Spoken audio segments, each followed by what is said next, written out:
Barish, who also contacted the for minchag of starting on time, being 5 minutes after the call time. We're going to go ahead and get started. So Shabbat Shalom, everybody, and I wish you could really be here with us, although it is kind of windy and chilly, so I'm a little jealous that you're all cozy someplace. But we are out here representing you all in the elements. We even have a bonfire going for early Lag BaOmer celebration, so we'll try to get to that at the end. But we have smoke coming through the wind, we have the breeze, we have the sun poking in and out of the clouds, and it have the smell of whatever it was that Jody fertilized with this morning. Some fish emulsion. So, so I just wanted to open by saying this service is organized loosely around 5 principles of Jewish environmentalism that I read about from Rabbi Fred Sherlander Dodd, who is a rabbi at Adat Shalom in Bethesda, Maryland, which is a Reconstructionist built on, I really liked this trifecta, built on moral purpose, intellectual integrity, and meaningful community. So it sounds like very much our kindred spirit. Rabbi Dodd is also the chair of the Coalition on the Environment and Jewish Life. And he has some really interesting thoughts. Cheryl, in particular, when I found this, I thought of you. He's very interested in and invested in the Musar community. And he has 3 long posts of Midot related to the pandemic on the Adat Shalom website. So I can try to find that and share it around later. But we can think of these 5 principles we're going to talk about today as midot. Also, I'm not a Musar expert or even novice, but I think my brief understanding is that these are like characteristics that we want to cultivate to find balance of the light and darkness in our neshama, and our soul, and our spirit. And so we're going to talk about these 5 principles and talk about them both as how they relate to our environmental awareness and spiritual life as Jews, and also how they might be able to help us in this time when we're all struggling for something to give us, some guiding light. So we're gathering from a distance, as we've been doing for nearly 2 months as a kihila, but we are gathering. So we're not together, but we're together. And the first principle speaks to this, which is sufficiency and enoughness. And we just recently explored this idea with the Dayenu song in the Passover Seder. And so in Passover we say, if only we were taken from Egypt, it would have been enough. And today we give thanks for this technology that brings us together just enough that we can celebrate Shabbat together. We can't sing together in the way that we really enjoy, but we can sing together, as Joni said, harmonizing on our own with your microphones off so that it doesn't disrupt the sound, but that we can be singing together and just know that somewhere out there, we're all singing in our own spaces. So when we talk about the climate and our ecological stability, we think about being willing to say Dayenu, it would be enough for us, and that we strive to live more simply so that others can simply live, as the saying goes. So we're going to start by singing Hine Matov, because this is a wonderful song for us to sing, to just be thankful for being together. And it's kind of become my rallying cry when I'm leading a service as an opening, because it is really great for us to sit together as brothers and sisters. And so I'm going to let Joni lead us. Hine matovu manayim, shevet achim achayot gam yachad. Hine matovu manayim, shevet achim achayot yachad. Hine matov, shevet achim achayot yachad.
I realized I hadn't unmuted my microphone before. I don't know if that was problematic, but so Rabbi Dodd suggests that, does that sound echoing? No, well, I'm muted. Are you? Oh, it's because your speaker is on. That's why. The speaker on your laptop.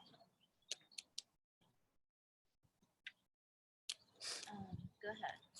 So Rabbi Dodd suggests that the climate crisis reminds us that, or suggests that we think about our values in relation to the climate crisis, and that the climate crisis is really a crisis of values, and that that we need to think about our consumption patterns and leveling the playing field in terms of, you know, we know that in the United States, we have been consuming much more than people in other parts of the world, and we've been suffering much less from the climate crisis overall than them.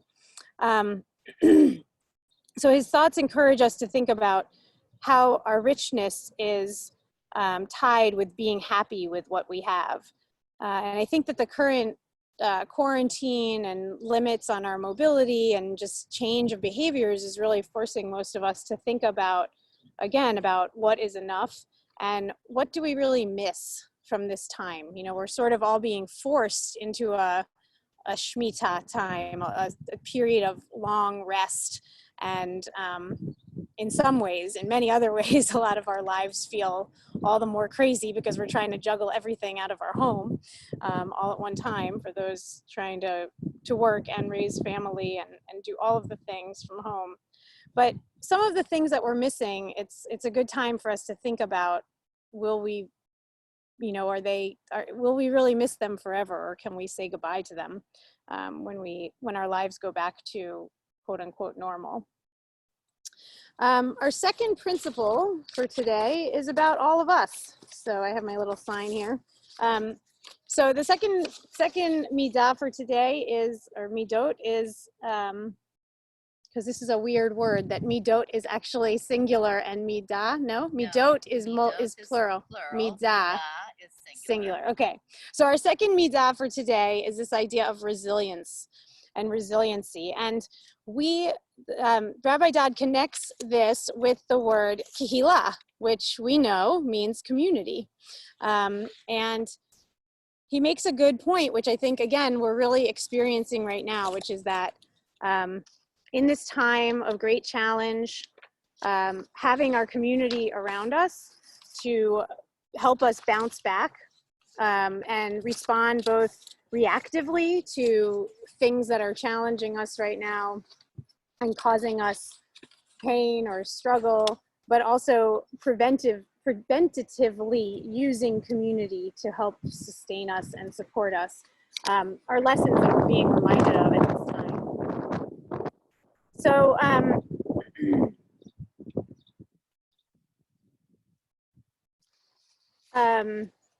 I forget what song we were going to sing, but I think we'll.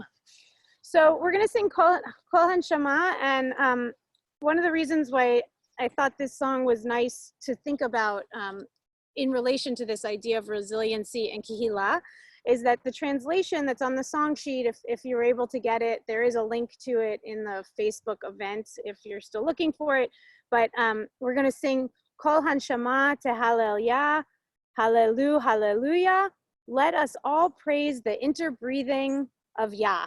So some of you know I've really been globbing onto and adopting this Arthur Waskow definition of God as this interbreathing of all beings on the planet, both vegetative and animal and otherwise. And I think this idea of interbreathing really relates to this idea of community and recognizing that we are at one with one another, even at a distance. We are at one with all of the people around the world who are suffering from this pandemic. We are one with the plants and the animals that we share the planet with. So Joni's going to lead us in Kol Hanshama. I'm going to unmute.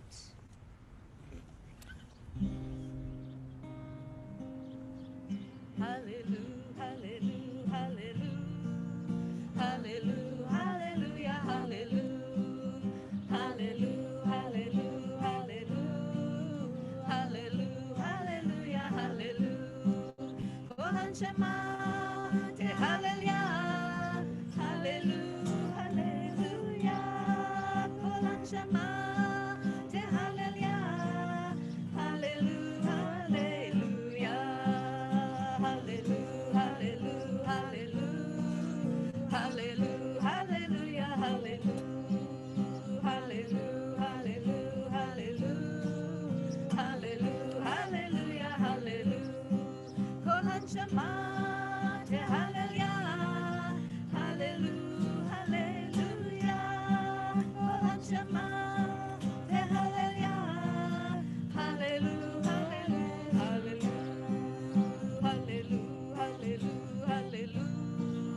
Hallelujah, hallelujah, hallelujah, hallelujah, hallelujah, hallelujah, hallelujah, hallelujah, hallelujah. Kol hanshama, te hallelujah, hallelujah, hallelujah. Kol hanshama, te hallelujah, hallelujah, hallelujah, hallelujah, hallelujah, hallelujah. Hallelujah, hallelujah, hallelujah, hallelujah, hallelujah, hallelujah, hallelujah, hallelujah, hallelujah.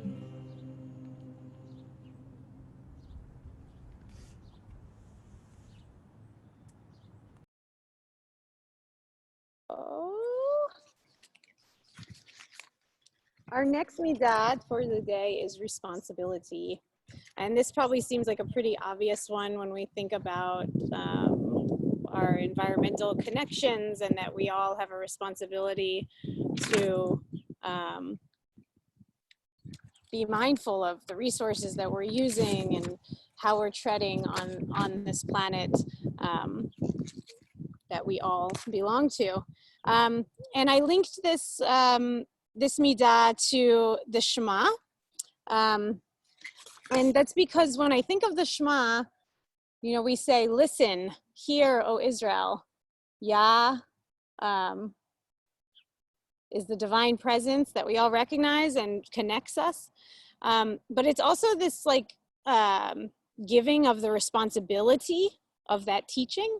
And so today we're gonna sing the Shema in a kind of upbeat way, and then we're going to chant the Ve'ahavta together. And I thought I would just read a translation of that because, again, just to sort of emphasize this idea of the responsibility of Shema, of accepting the Shema, of having the Shema to ground us. So I was watching the beginning of a show last night where a Jewish character was dying and started reciting the Shema. And you know, if we think about the blessing that we have, if we know we're going to die, to have this blessing that a chant that we can say to ground us in something as we're leaving this earth, that's such a amazing concept. And the responsibility that Rabbi Dodd talks about in terms of environment is a responsibility of give and take. And that as we are taking from the earth, we should also be giving back. So you shall love the Lord, Yah, with all your heart, with all your soul, and with all of your might. And these words, which I offer you today, shall be upon your heart. You shall teach them thoroughly to your children, and you should speak them when you sit in your house and when you walk on the road, when you lie down and when you rise. You shall bind them as a sign upon your hand, and they shall be a reminder between your eyes. And you shall write them on the doorposts of your house and upon your gates. And it will be, if you will diligently obey my commandments, which I enjoin upon you this day, to love Yah and to serve Yah with all your heart and with all your soul, I will give rain for your land in the proper time, the early rain and the late rain, and you will gather in your grain, your wine, and your oil. And I will give grass in your fields for your cattle, and you will eat and be sated. Take care lest your heart be lured away and you turn astray and worship alien gods and bow down to them. For Yah's wrath will flare up against you and will close the heavens so that there will be no rain and the earth will not yield its produce. And you will swiftly perish from the good land which Yah gives you. Therefore, please place these words of mine upon your heart and upon your soul, and bind them for a sign on your hand, and they shall be a reminder between your eyes. You shall teach them to your children. I think this might be repeated in what I'm reading from. And put them on the doorposts and the gates, so your days and the days of your children may be prolonged on the land which the Lord swore to your fathers to give to them for as long as the heavens are above the earth. Joni's going to tell a story in a minute after we do our Shema that speaks to this idea of intergenerational responsibility. And I think the virus is reminding us also of that. You know, we talk about it in medical terms, we talk about it in economic terms, but we talk about it in wearing mask terms, that we have this responsibility to one another and to all. So we're going to go ahead and do the Shema, and you can join us in a minute. Joni did put the link to the song sheet in the chat box, so if you hadn't had it before, you might get it now. I thought you did that. Oh, maybe Roberta did it. I don't know. There's like many Rabbi at Sukkot. We are all Rabbi. This is very appropriate. I'm not. I'm a cantor. Yes. You have to get your own handle. Yes. Shema Yisrael Adonai Eloheinu Adonai Echad. Shema Yisrael Adonai Eloheinu Adonai Echad.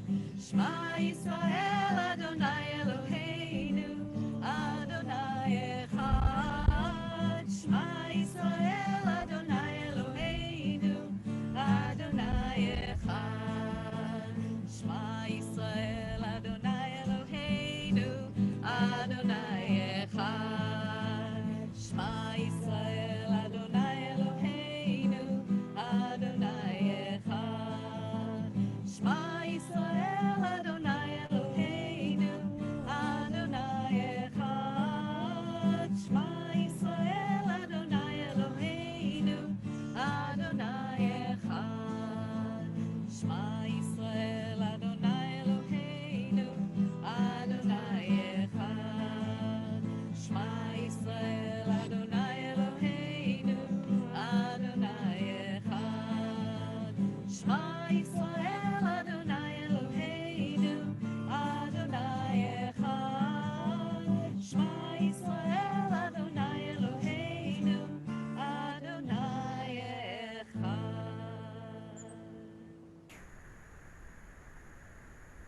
I was just wondering if someone else would like to turn on their microphone and lead us in the Ve'ahavta, just to bring another voice into our space today.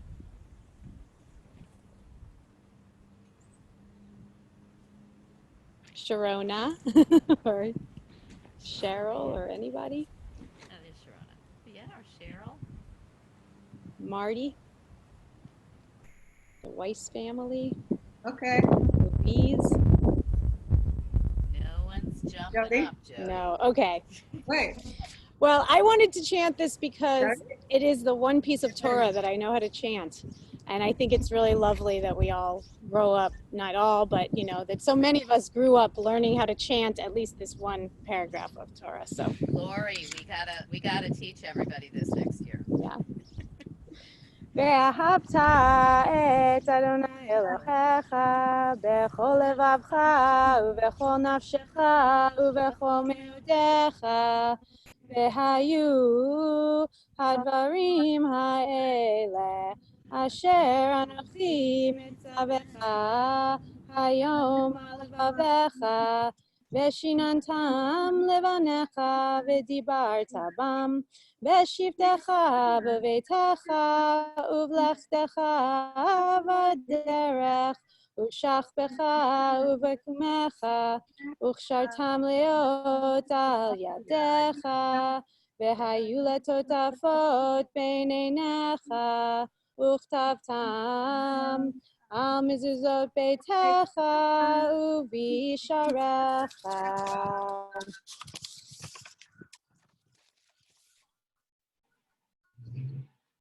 Now we have to share with us We to could carry on with our sense of responsibility. record. Yes. Like, we should have recorded that. Who should have recorded that? We should have. Could I? I did. I'm recording it. Okay. Oh, that's true. That's the best way to learn it. So the story I want to tell is a very, very famous old Jewish story, and I'm sure that many of you have heard this. This is a story about Honi Hamagel, Has anyone ever heard anything about Choni Hamagel? There's a lot of different stories about him. He was a teacher. I think he was believed to have lived like around the year 100, so a long, long, long time ago. And there's many kind of mythical stories about him. But the one that I wanted to tell today is he he wakes up one day and he goes out and he's walking down the road, just kind of taking in what's going on in his village. And he sees an old man, a neighbor of his, who's planting a very young carob sapling. Oh, yeah. And this carob sapling is very small, and the man is very old. And so Honi asks the man, how long does it take for a carob sapling to grow to be a full-grown tree and bear carob fruit? And the old man says, it takes about 70 years. And so Honi says to him, but you're not even going to be alive. You won't live to see what the fruit of this tree is going to produce. And the man said to him, no, of course not. I am planting this for my children and my grandchildren and my great-grandchildren and everyone who will live in my village after me.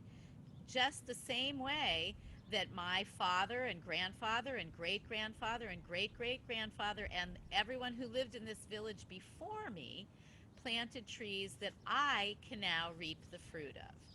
So I'm planting now for those that will come after me, not for myself.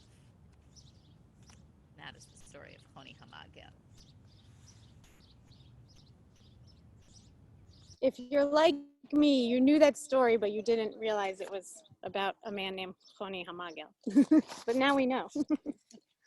As Joni and I were preparing this, I told her and we were struggling with how to set this up so that people could sort of be at the farm with us, but we're doing this, in our faces visible too.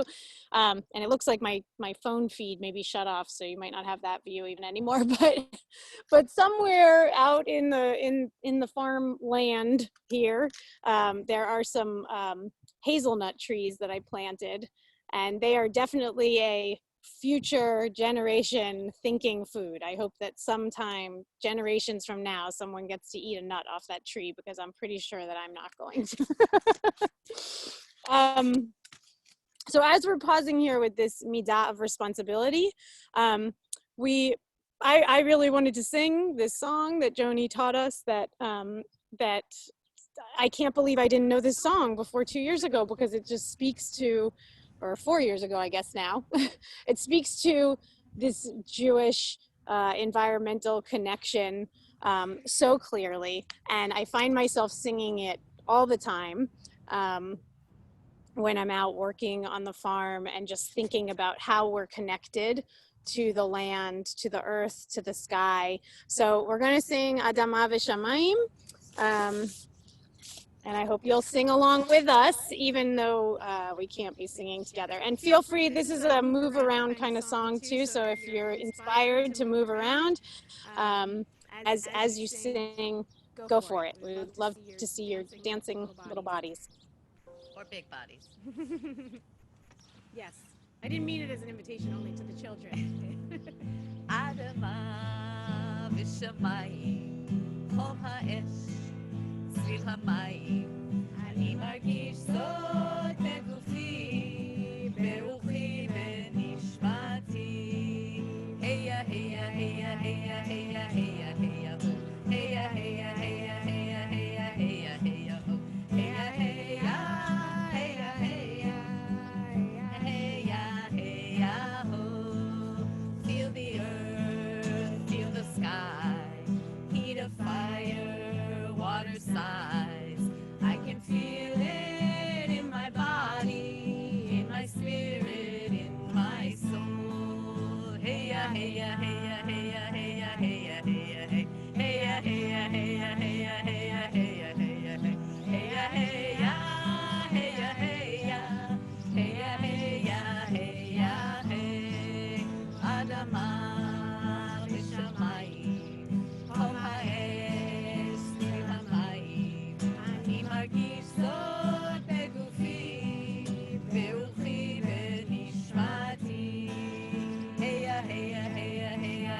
hey ya, hey ya, ho. Hey ya, hey ya, hey ya, hey ya, hey ya, hey ya, hey ya, ho. Hey ya, hey ya, hey ya, hey ya. Hey ya, hey ya, hey ya, ho. Last time, feel the earth, feel the sky, heat of fire, water sighs. I can feel it in my body, in my spirit, in my soul. Hey ya, hey ya, hey ya, hey ya, hey ya, hey ya, hey ya, hey. Hey ya, hey ya, hey ya, hey ya, hey ya, hey ya, hey ya, hey. Hey ya, hey ya, hey ya, hey ya. Hey ya, hey ya, hey ya, ho.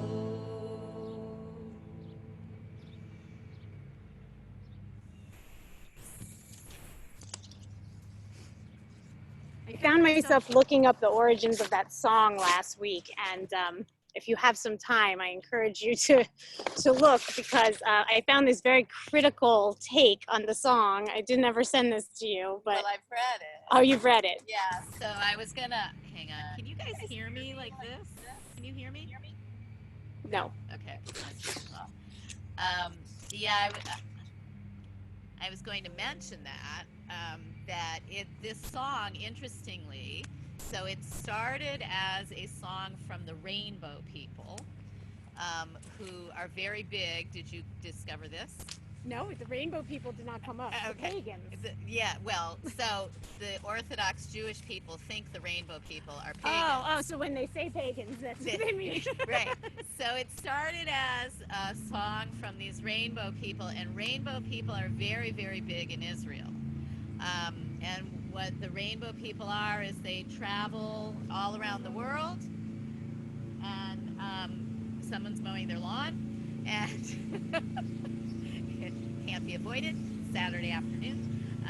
So they travel the world, and they set up camps in different places, and people come and join them, kind of like the Grateful Dead, kind of like Fish. But they always end up in Israel every winter, and they set up these big camps, and many Israelis participate in these camps. And so this song originated in English, and then it was translated by an Israeli rainbow person into Hebrew, and it became this huge dance, because Israelis do folk dancing, and so they dance this dance everywhere. Like, it would be these flash mobs, entire squares in downtown Tel Aviv would be dancing this dance. And then it crossed over into the Orthodox world, and it became this huge hit at Orthodox weddings, until the rabbis got really upset. The Orthodox rabbis got very upset by the song and claimed that it is pagan because it is worshiping the earth and the sky as opposed to Hakadosh Baruch Hu. So, I still think it's a brilliant song. I think that story is all the more reason why we should embrace it. Okay, so we're moving on to our fourth midah of the day, and that is cultivating justice. This is one I struggle with a lot personally. I know that we're working on it as we always have worked on it as a kihila, and I know that Deborah is devoted to helping carry us forward in the next year and time to come, and in reviving that work. I know that we all kind of feel it personally and think about it, but as a kihila, we haven't been able as much as we might like in the last few years. We've been just figuring out what to focus on. I think we do a really good job of speaking about environmental justice, so I should give us a lot of credit for that.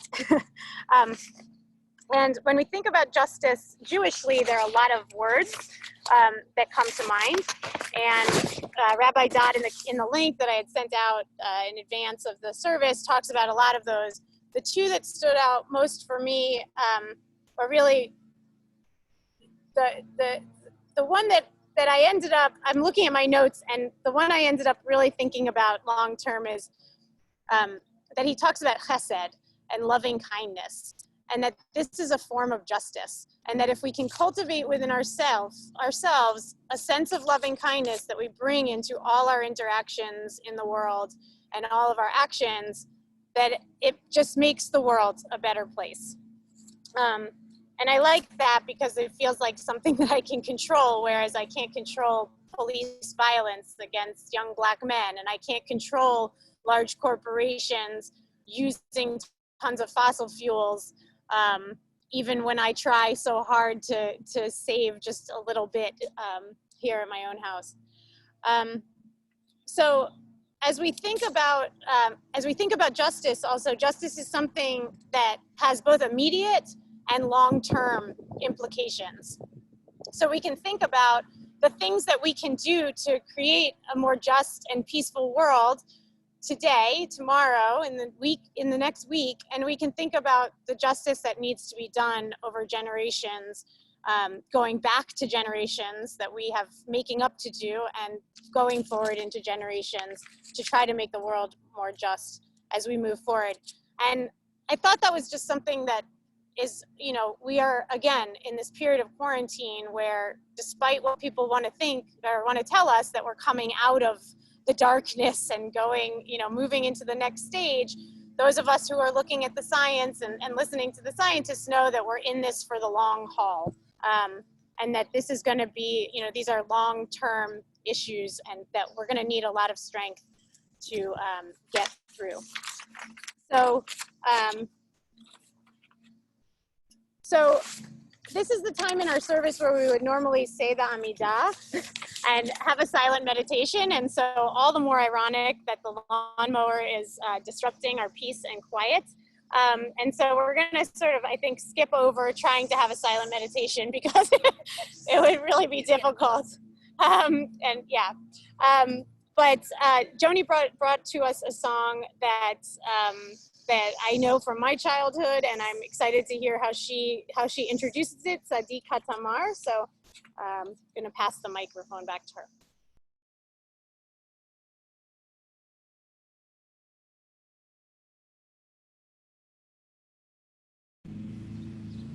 So this is another great one for those dinosaurs that were dancing. There they are, Asa and Mira's dinosaurs. They definitely, this is another dinosaur dance.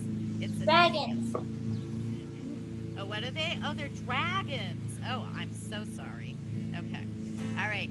So I love this. This is one of those two-line songs. There are many, many, many two-line songs in Judaism where they take a part of the part of the verse from the Torah and they just focus on those two lines.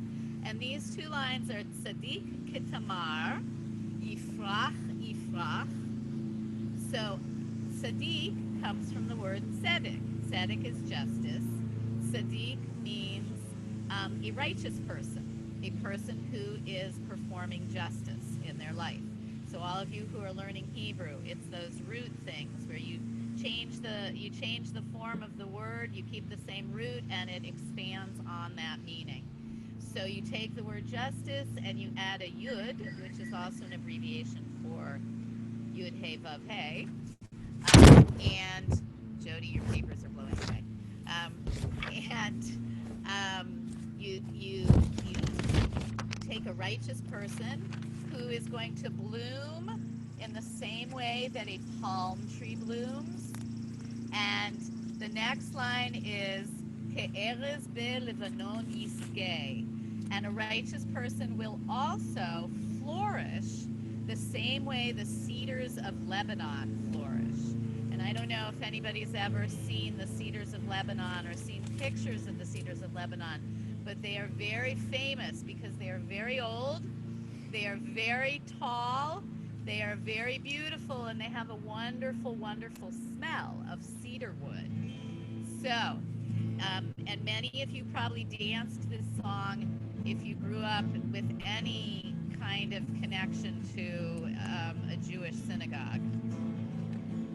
Tzadik Kitamar Yifrach Yifrach, Tzadik Kitamar Yifrach, Tzadik Kitamar Yifrach Yifrach, Tzadik Kitamar Yifrach.